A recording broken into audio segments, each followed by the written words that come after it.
how do we tie the mathematics, the equations, to what I just said, to all these physical interpretations, these physical objects, these mediators that Mother Nature, Father Universe, right, whoever you believe in, use, right, every day to do their simple work like gravity and light and so on, magnetism.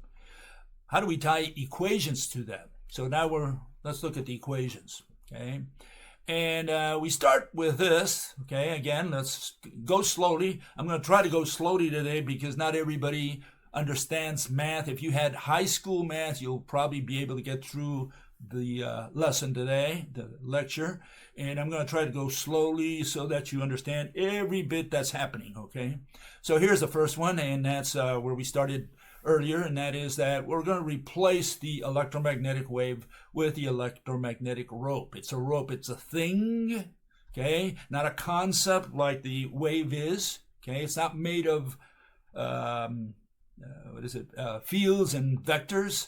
It's made of threads, and so it's different. And some people can't tell the difference. People say, oh, just gave new names to the fields. No. The field is a concept. A value at each point in space. That's what the word field means. That's not what we're talking about. We're talking about threads, physical threads. This is a rope, and it's made of threads, okay? So that's important to understand. We're talking about objects here, things, okay? Things that go through things, because the ropes go right through the ropes, just like neutrinos go right through neutrinos and through other matter. Okay, so that's the starting point, and here, we already really touched upon the first equation because, see, the theory of everything, kind of like the grand unified theory which united all the forces according to quantum, the theory of everything tries to unite gravity with electromagnetism primarily, right? And so we need the equations. We need to see how these equations tie into this. And here you have it. C equals frequency times wavelength. That's our first equation. And we're going to use that equation. We're going to put it in the grand equation that is actually the grand unified theory, or the theory of everything, if you prefer, right? And it's essentially the same. They've been looking for a single equation. And that's what we're going to talk about today. Okay, so there you have it. C equals frequency times wavelength. What are we saying? We're saying that C is equal to number of links times the width or the length of what we call the length of a link, okay? And you can see why a rope is the one that can only do that. It's the only thing imaginable that can imitate that equation, because, the less torque that a rope is, the longer the links are and the fewer links you get. And the more you torque it, right, the shorter the links and the more links you have. That's what that equation says. The only thing that can model that equation is a rope. There's no other option. Even a chain can't do it, because each link is separate in a chain, right? It's got to be a thread that goes all the way. It can't be just links that are united, for like a chain. Okay, so there you have your first equation. That's the equation we're going to later on put in the other one. Okay, so there's the first step. Okay, that's the one for light. I think it's straightforward. Okay, what's the other equation? Well, here we have it. And it's not mine, by the way. None of these equations are mine. Okay, I just want to make sure. And that's Newton's equation, gravitational equation. And it's they put the word force there. Okay, and I'm going to qualify that in a minute. But the equation, the traditional equation, is force equals the gravitational constant g, mass divided by radius squared. Now, as you can see, radius to the -2, some people don't like that notation. It's kind of tricky. They're not used to it. And so I do try to change that. But first, let me do something here. We're going to replace that radius and put distance. Okay, it's not radius, it's distance.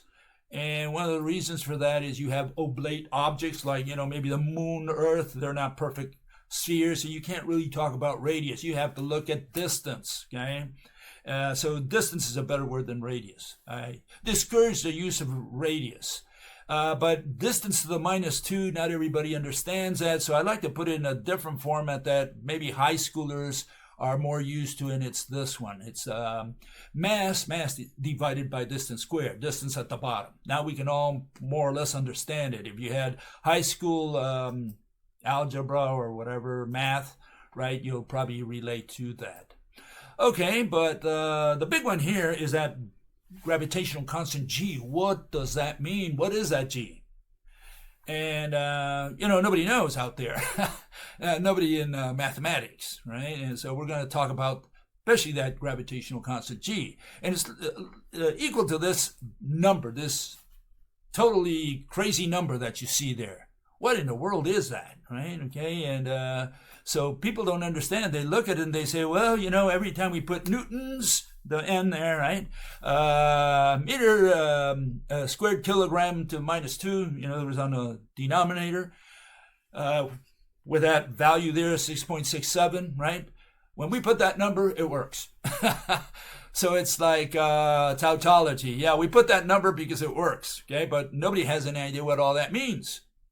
And that's all they needed really to figure out as far as we're concerned here, to understand the theory of everything, or grand unified theory. I like to use grand unified theory because it kind of is a better notion in my mind than theory of everything. But yeah, it's it's the unification of gravity and light. How do we unite this with light? That's what we're trying to do here. How do you explain that, right? Okay, so let's get rid of this one. Let's find out what that Newton thingy is. And here it is, okay? Here we have gravitational constant G is equal to a Newton. What's a Newton? Newton is a force that accelerates a mass of 1 kilogram at 1 meter per second squared. Whatever that means to you. Okay, but there's the value. 1 kilogram meter second to the -1. Second's going to be in the denominator. And what we're going to do with this, we're going to, again, put it in high school language so that more people can probably relate to it. So, first we're going to put it in the gravitational equation, right? Because that's what a Newton is.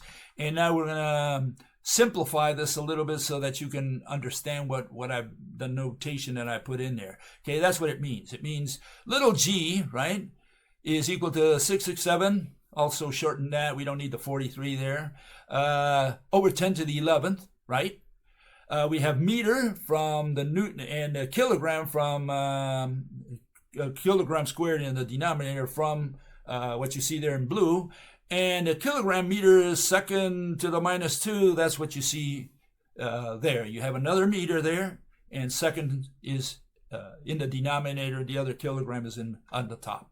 Okay? So hopefully you can see what I've done here.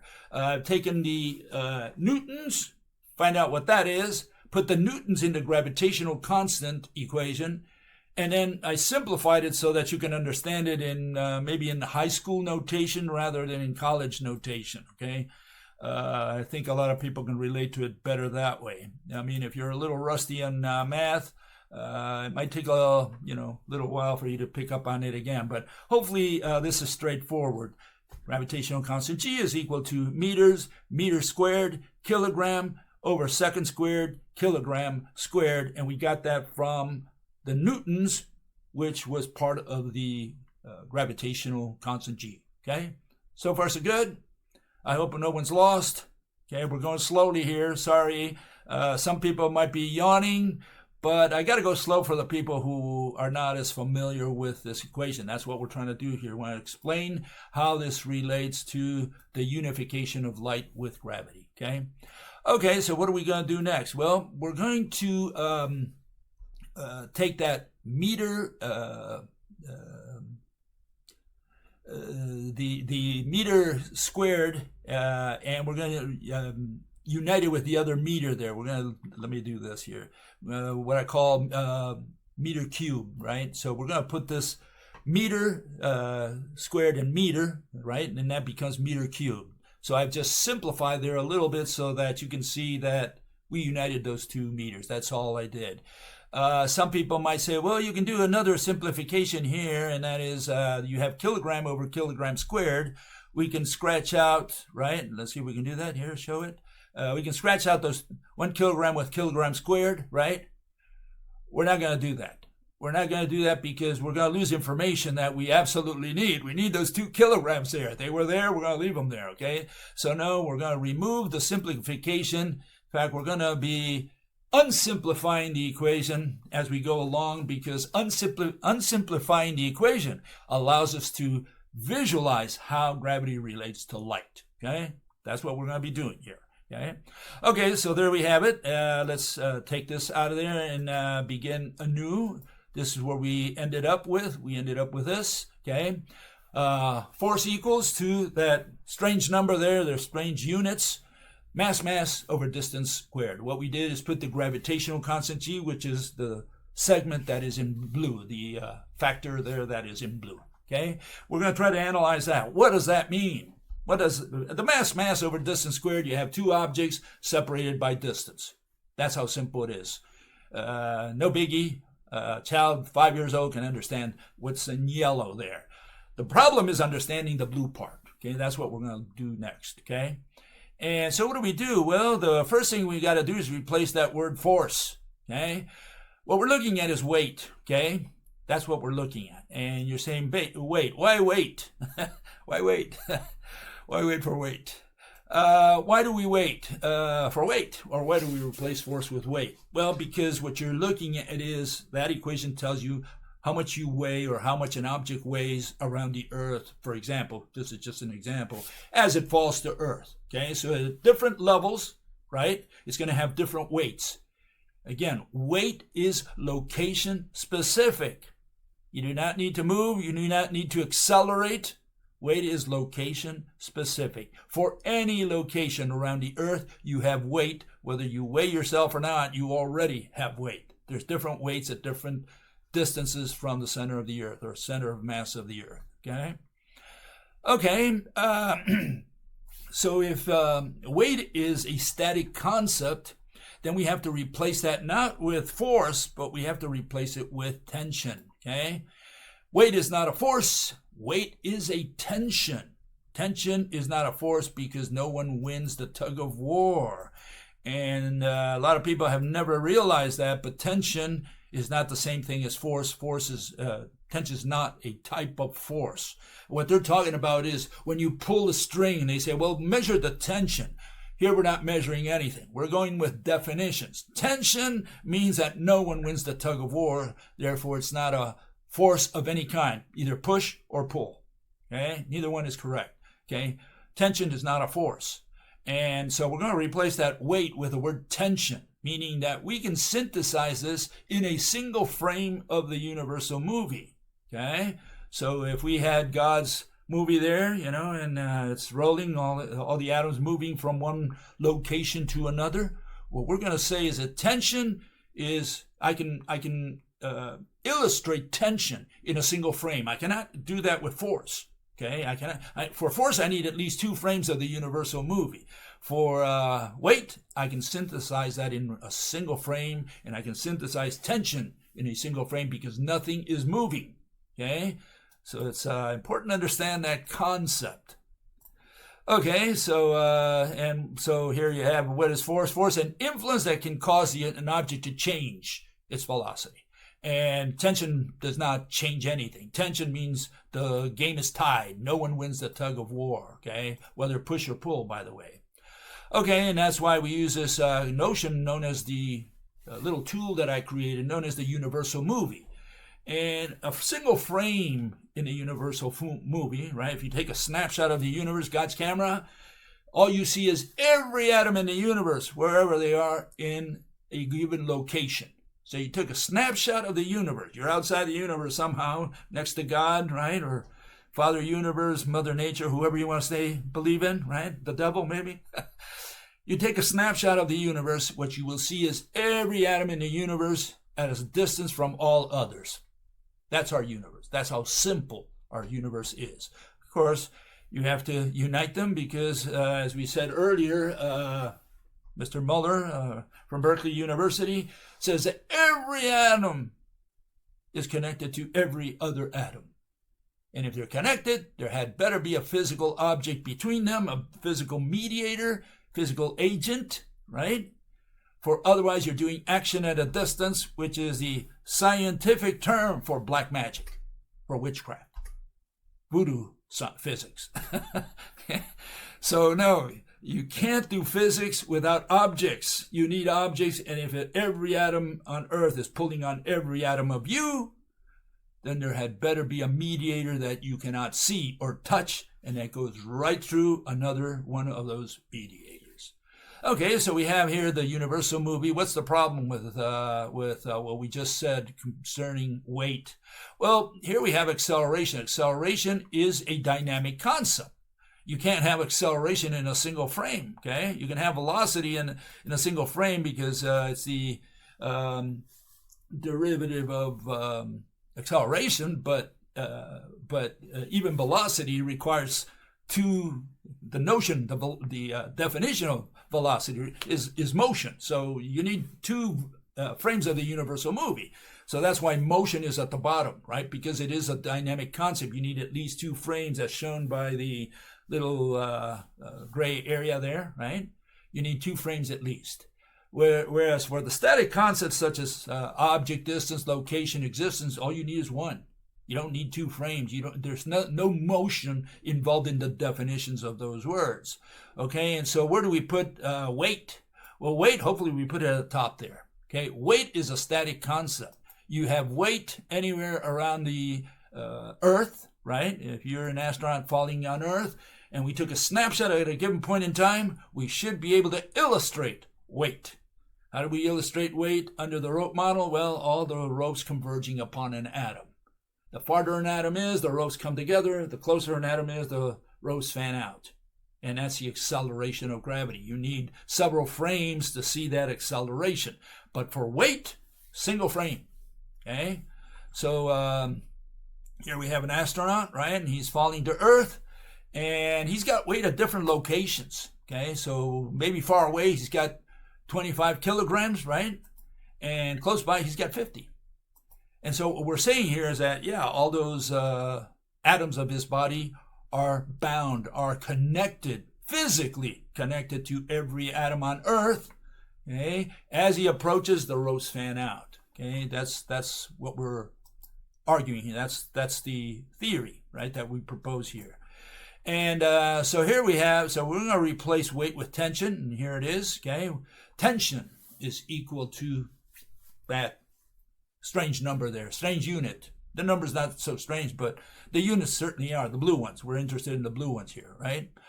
Okay, so again, let's erase the board and start with that tension again. Let's put it up there. Here it is on the board, okay? That's what we have. That's our starting point now. Hopefully everybody has followed so far. I'm trying to go as slowly as possible so that people can more or less understand, people who've gone to high school at least and taken some math, some rudimentary math can follow through. Okay, so what are we going to do with all this? You have that there, and how are we going to make sense of it? Well, we're going to multiply all that times 1. Am I allowed to do that in math? Well, even if I'm not, I'm going to do it anyways. Okay, so let me multiply that whole thing by 1. Am I allowed to do that? 1 times all that? Am I okay there, or am I violating some law of mathematics? Well, I'm going to do it anyway. I'm going to try to get away with it. I'm going to multiply it times 1, okay? And just to make sure, that I can do this, right, let me replace that 1 with another form of the 1. Hopefully you'll allow me to do this as well. I put 10 to the 16 over 10 to the 16. Am I allowed to do that in math? I mean, 10 to the 16 over 10 to the 16 is what? 1 times all that should be that. And so I think I'm legal, right? I hope I'm legal. I hope I'm allowed to get away with all this stuff, right? Correct me if I'm wrong, okay? Send the mathematicians over to correct me. Okay, so here we have it, okay? And now you can see what's happening here. We have 10 to the 16, and I'm going to put that 10 to the 16 with a 10 to the 11 in the denominator, okay? And essentially you add the exponents there, so we get 10 to the 27. So we have 10 to the 16 over 10 to the 27. Am I still legal? I hope I am, right? Hope I haven't committed any crime. Not yet. Okay. And so the interesting thing about this, when you do this, something magical happens. Coincidence that surprised me, when I saw it. So I hope it surprises you in the same way, okay? Let's see where we get to this. Okay, so we're going to replace now that 10 to the 16 meter cubed over second square. We're going to take that meter squared over second square and factor out the velocity, the speed of light. So now we suddenly have light in our equation, okay? Unification, grand unified theory of everything. We're getting close here. Now we're putting light in there, okay? We have 300 million meters, right? These are meters. Keep in mind, it's not kilometers. 300,000 kilometers is 300 million meters squared. And you have meter squared over second square. So that is the speed of light, okay? And so just by putting that in there, just by putting that 10 to the 16 in there, I was able to factor out the speed of light, okay? And so, yeah, there you have it. 9 E16s, which is the speed of light in a different format. And what is that? We have we have a speed of light in there, in our equation. Now, isn't that nifty that I was able to remove, to put in 10 to the 16th, fudge around, kind of play with it, right? Put it in there, and with that, I was able to put light into our equation, okay? But that's only the starting point, okay? So I'm going to take that. Keep in mind that you got 0.74 times the speed of light, right? Kilograms over kilograms squared, 10 to the 27. What in the world could all that be? And so let's put that up there. Okay, let's start over. Okay, that's what I got up there. So far I'm legal. Okay, hopefully. Okay, let me know if I'm illegal. Okay. Okay, so we have that. 0.74 speed of light, kilograms over kilograms squared. What in the world can all that mean? Well, it turns out that all I did was put 10 to the 16th, and it turns out that that is the mass of the hydrogen atom. Okay? So now we have 1.67 kilograms over 10 to the 27, and it turns out that by sheer coincidence, now this is an interesting coincidence, just by putting 10 to the 16th over 10 to the 16th, I was able to factor out the speed of light and the mass of the hydrogen atom. Now, isn't that somewhat of a coincidence? I mean, you have to hand it to that equation that's just telling you what it is, okay? Mass of the hydrogen atom, 1.67 times 10 to the 27th, okay? Plus or minus whatever. We don't care about the little details. But we have the speed of light and the mass of the hydrogen atom, okay? And so this is what we end up with. We have light and we have the atom so far. Okay? This is what we have so far. And the important thing here is this is a gravity equation, right? And we were able to put light in there, c squared in there, factor it in there. And it goes together with the H atom, okay? So I just want you to bear with me for now, okay? See if you can follow through, okay? And so here we have it. That's what it means. It means that every atom in the universe is connected to every atom in the universe, right? And it sends signals back and forth. In other words, every atom in the universe is sending torsion signals to every other atom, and every atom sends all those torsion signals right back. Okay, so that's the c squared, okay? And then the kilogram is because you're using hydrogen atoms, you could say the unit of mass in the universe. At least it's the unit of mass in the rope model, okay? That is the unit of mass. It's called the hydrogen atom. Unbreakable, can't break that atom like they said they did. No, you can't bust the hydrogen atom because you can't bust the threads, right? Can't cut the threads. And so the atom is just pumping back and forth. We never split the atom. It's impossible to split the atom. It's their interpretation that they split the atom, not that they proved it or confirmed it or anything. That is their physical interpretation. Now, it turns out that, when every atom in the universe is connected to all other atoms in the universe, you have this situation where you have a skater, and she's going to troll around, and she's tugging against every atom in the universe. Okay? She opens her arms. Why? Because she's pulling against every atom in the universe. Okay? That's what's happening there. That's the reason she can do this. Okay? If you were at the edge of matter that forms our universe, you can imagine all the matter that forms our universe, all the atoms, and you're right at the edge of this, right? Not like us, we're somewhere in the center or wherever, but we're not at the edge of the universe. But if you were at the edge of matter, not the edge of the universe, I hate the word universe because universe is space and matter. We're at the edge of matter.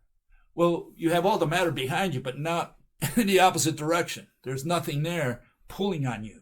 Okay, so it'd be kind of hard to travel in that direction. Okay, you'd be pulled by all the matter behind you. Okay, but why does she spin? Well, it's known as Mach's principle. Okay, Mach's principle says that you're pulling against every star or against every atom in the universe. Okay, that's Mach's principle in a nutshell.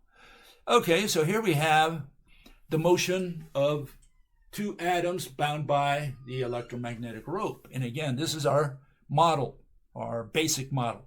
Two atoms bound by a rope, and with this we're going to try to explain how they are, what is out there in the universe and how it works. Okay, and so that's one motion that you have. If this is all there is, remember, let's assume we remove all matter from the universe at this point, right? And all we have is these two atoms bound by a rope, right? An electromagnetic rope. Well, they can spin like this, and that would you would think, pull them out like the skater's arm, right? It pulls them outwards, and that's the direction of being parallel to gravity, okay? Because you're pulling in the direction of gravity. That's what I'm trying to illustrate here, okay? So just bear with me for a second, okay? We're going to pull into parallel to gravity, okay? And so, yeah, you would find this in the numerator in the tension equation, in the gravitational equation, right? Because they're in the direction of gravity. If you're being pulled by the Earth, if you're an astronaut falling towards the Earth, you would be in that direction, right? Parallel to gravity. That's what I'm trying to show there. However, there are a couple other motions that, if those are the only two atoms in the universe, that they can do, and not only pull outwards, they can do this as well, okay?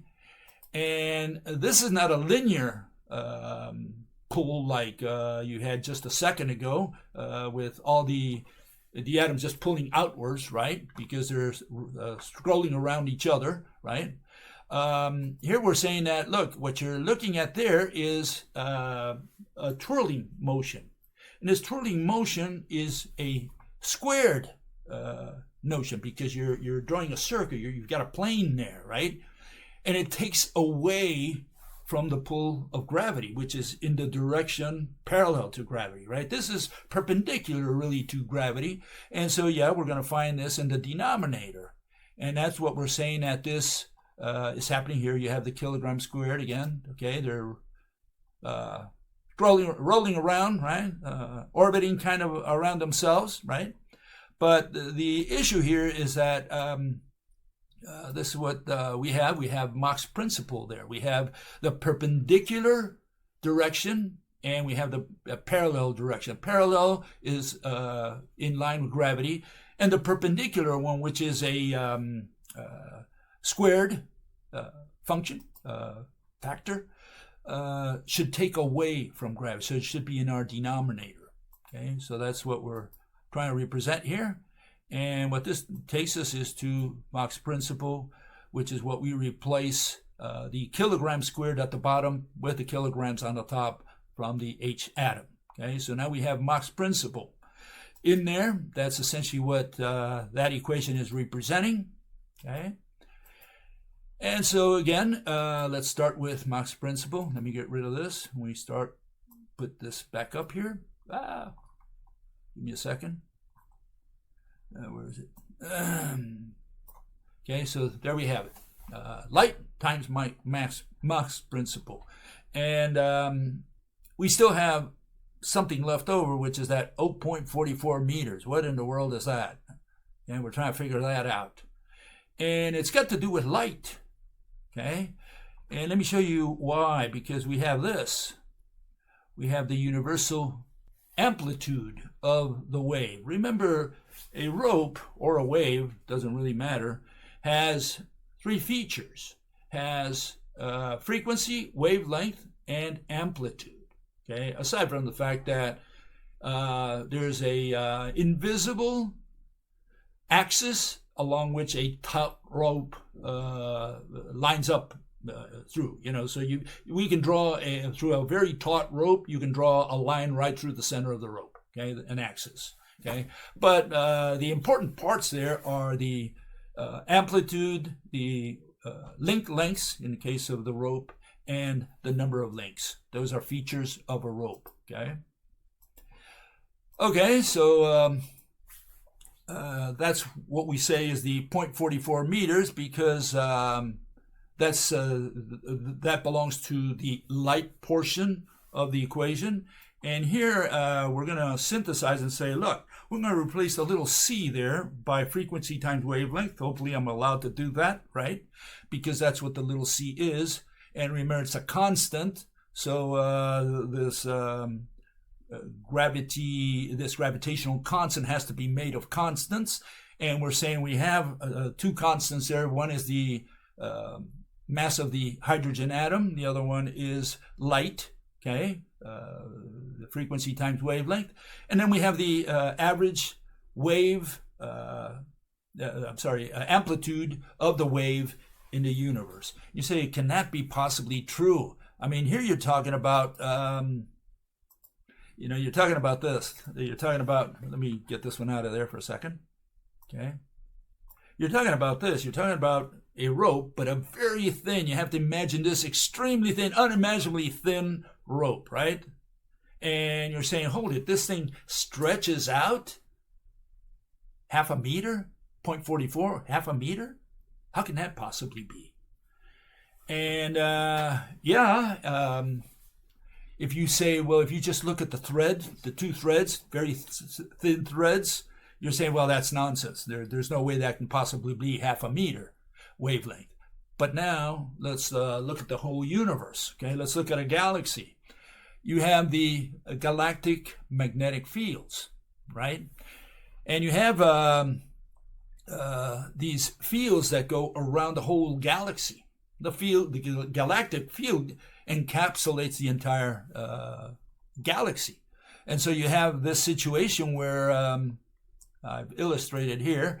That's what a galactic field might look like. You have all the threads sweeping around the galaxy. Not only do they maintain the integrity of the galaxy, right? Because remember, a galaxy, the way it is under the rope model, is you have this, which is the explanation for dark matter, essentially.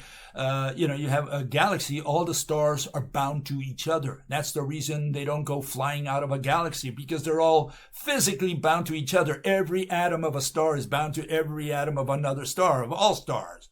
And that's the reason, a galaxy rotates in situ like a carousel, right? Otherwise, if it were all made of particles, the stars would fly away. Okay, so galaxy is,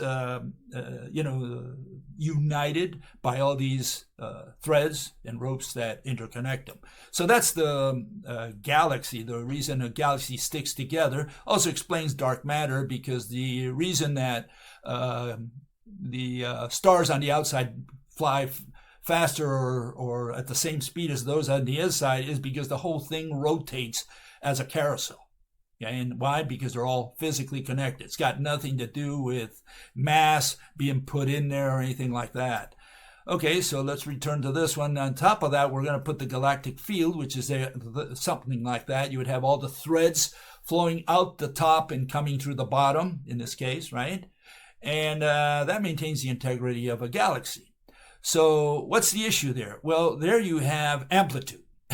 The wave, the rope has split apart. In other words, has opened up. And you have this situation here. Let me remove this for a second. Okay. And what you have this situation where the ropes are, the threads are swinging around the entire galaxy.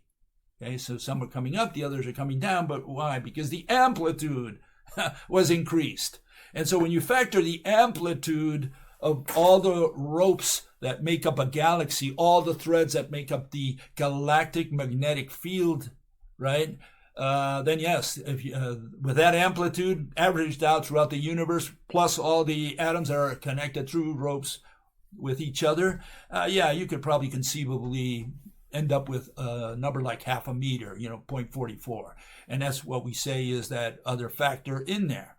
And of course, it's good to put it in this context that the light part is energy and the atoms part is matter. So we have these words that they like in mathematics, energy and matter. Well, there you have it. That's the energy component and the matter component of the gravitational constant G.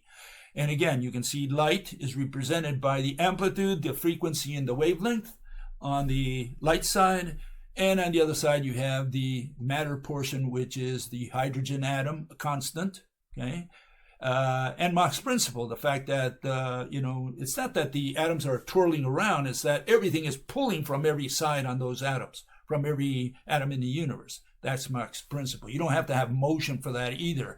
You can represent that, in a static concept, such as the universal movie. You can represent it with ropes, just connecting one atom to every atom in the universe. If you could take a picture of that, right, you would have that atom being pulled from every side.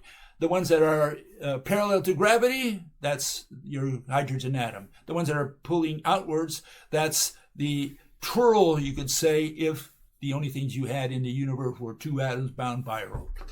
So that's the notion in general. Okay. Anyways, the point here is we have the equation, and it's Newton's gravitational equation. It's just not a force, it's a tension, right? It's a static concept. Weight is a static concept. That's what the equation represents. I replaced radius by distance. Why did I do that? Because it's not the distance traveled of mathematics, it's distance separation. The distance of physics, separation between two objects. That's what Newton's equation shows. There is no acceleration in Newton's equation. All we have really is a static concept, weight, and weight is a static concept. You have separation between two objects and all the ropes interconnecting them. The ropes are represented by the